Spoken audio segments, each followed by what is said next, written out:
بسم اللہ الرحمن الرحیم۔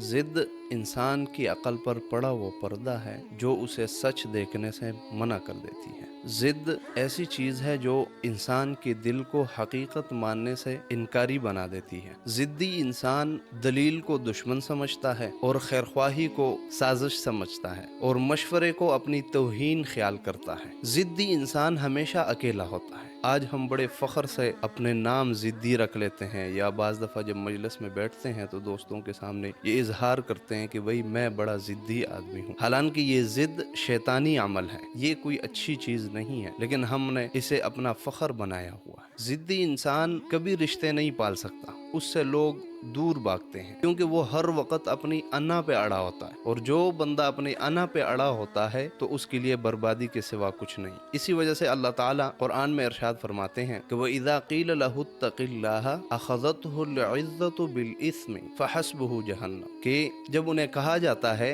کہ اللہ سے ڈرو تو وہ اپنی گناہوں پر اکڑ جاتے ہیں اور ان کے لیے جہنم ہے اور وہ ٹھکانہ ان کے لیے کافی ہے۔ تو ہم اندازہ کریں کہ اس ضد کا تذکرہ اللہ نے قرآن میں کیوں فرمایا۔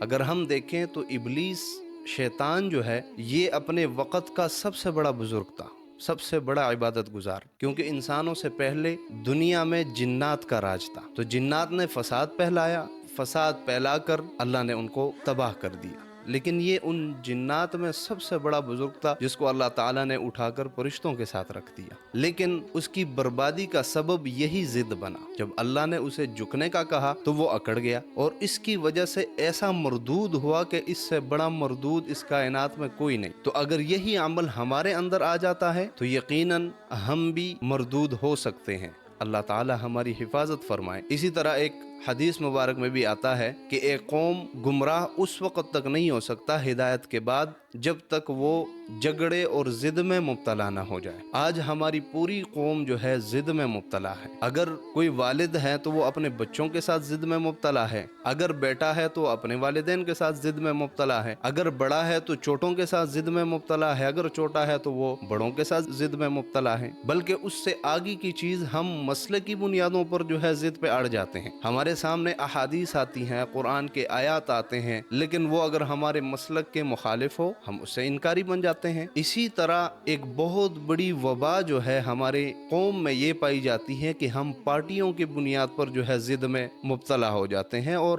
ایسے اڑ جاتے ہیں کہ ہمارا جو لیڈر ہوتا ہے، ہمارا جو بڑا ہوتا ہے، وہ چاہے دنیا کا سب سے برا آدمی کیوں نہ ہو، ہم اسے بزرگ ثابت کرنے میں لگے ہوتے ہیں، اور ہم اگلے بندے کی بات سننے کے لیے بھی تیار نہیں ہوتے، ہم دلیل ماننے کے لیے بھی تیار نہیں ہوتے۔ تو اس وجہ سے ہماری قوم کا پھر یہی حال ہے جو ہمیں نظر آ رہا، اور یہ صرف ضد کی وجہ سے۔ اگر ہم یہ ضد چھوڑ دیں اور حق کی طرف آ جائیں تو انشاءاللہ ہمارے حالات بہت بہتر ہو سکتے ہیں، ہم بہت عظیم قوم بن سکتے ہیں اگر ہم یہ ضد چھوڑ دیں۔ ہماری ہر بات میں ضد، اللہ ہمیں ضد سے حفاظت فرمائے، اور یہ شیطانی عمل ہمارے سب مسلمانوں سے اللہ نکال دے، اور ہمیں حق کو حق سمجھنے کی توفیق عطا فرمائے۔